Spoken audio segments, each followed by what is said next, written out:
people turning out in vast numbers, every one of your talks in Australia has been oversubscribed massively. It tells you they kind of get that there's more to this than they're being told. Oh yeah, they know. Well, it's one of the things that's so interesting about dealing with archetypal themes.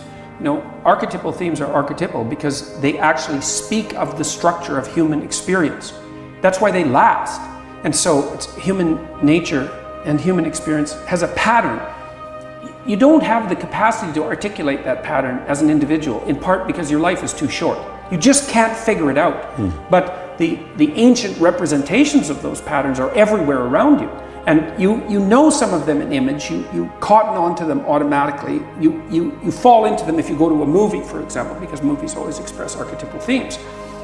If you hear them articulated, you think, I knew that, I just didn't know how to say it. Yeah. That's the Platonic idea of learning as remembering.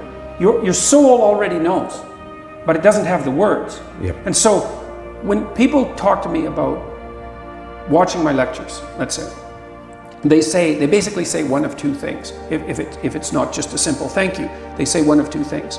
A third of them say, a quarter of them say, when I listen to you talk, it's as if you're telling me things that I already know.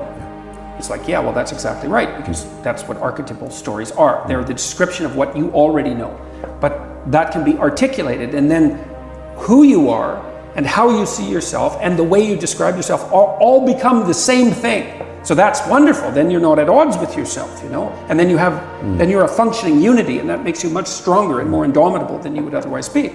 And then the other thing that people say, and this is more like 3/4 of them, is that they say, I was in a very dark place, I was addicted, I was drinking too much, I had a fragmented relationship with my fiancée, and I wasn't getting married. Things weren't going very well with my family, my relationship with my father was damaged, I didn't have any aim, I was wasting my time, some variant of that, some combination of those. And they said, well, I've been watching your lectures, I've decided to establish a purpose, I'm trying to tell the truth, and things are way better. And so, let's say I've done maybe 8 or 9 large-scale public talks in the last 2 months, so that's probably 20,000 people, and about half of them, a third to half of them, have stayed afterwards to talk to me, so that's about 7,000 people who have said that to me. And then people stop me on the street all the time and tell me exactly that story, which is just wonderful. Like, you can't imagine how good it is to be able to go to places you've never been and to have people stop you on the streets spontaneously and say, look, my life is way better than it was. It's like, it's so good. And I've got like, I don't know, 35,000 letters from people since last August. It's more than that. I can't keep track of them. And it's exactly the same thing. Like a quarter of them say, well, you've given me the words to say what I already knew was true. And thank you for that. I can see that in the audience. It's so interesting because I can lay out a story. People go like this and say, they're doing that all the time. It's like the lights are going on. And that's a really, well, there's almost nothing better than that, to watch lights go on when you're talking to people. It's like, that's just absolutely fantastic. But to get this response from people, my father's about 80, he's 83, I think, 81. He's 81. And I put him in charge of going through my viewer email, which is an overwhelming job, but no, we've had discussions about this constantly. He's overwhelmed by the fact that so many people are writing and saying the same thing. It's like, well, I have a purpose, man. My life actually matters. I finally realized that, and I'm putting it into practice. And I'm bearing up under the heaviest load I can imagine, and it's really helping. It's like, God. And that's tens of thousands of responses now. So you couldn't hope for anything better than that. There's zero harm in it, right? It's just people putting their lives together. They're not mucking about with other people. They're not trying to make broad-scale social transformations about which they have no idea. They're trying to make their immediate environment better. And it's working. It's like, great. It's great. You say there's zero harm in it. I'd say as a former legislator that there's an enormous amount of good in it. A country is only the sum total of the people that make it up. To the extent that they're put together, resilient, able to contribute, don't have to ask others to help them, the stronger the nation and the society will be. And rapidly.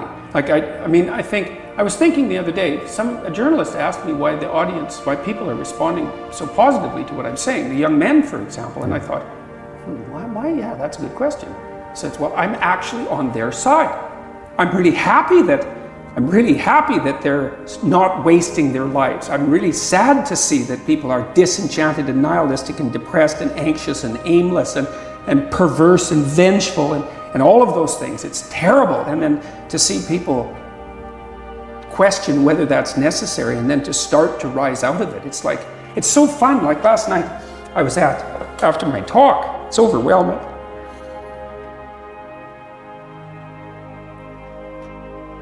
I don't usually think about these things, but I was after my talk last night, and so all these people line up, and they have their 15 seconds with me, and they're kind of tentative. They're excited and attentive when they come up to talk to me, and then they have 15 seconds of time to tell me something. I'm really listening to them, and they're hesitant about whether or not to share the good news about their life, and I think it's often because when people share good news about their life, people don't necessarily respond positively. They don't get encouragement. And people need so little encouragement. It's just unbelievable. And so they'll tell me something good, and I'm like, God, that's so good. Somebody says, oh, I'm getting along way better with my father. I hadn't seen him for 10 years, and now we get along. It's like, God, great.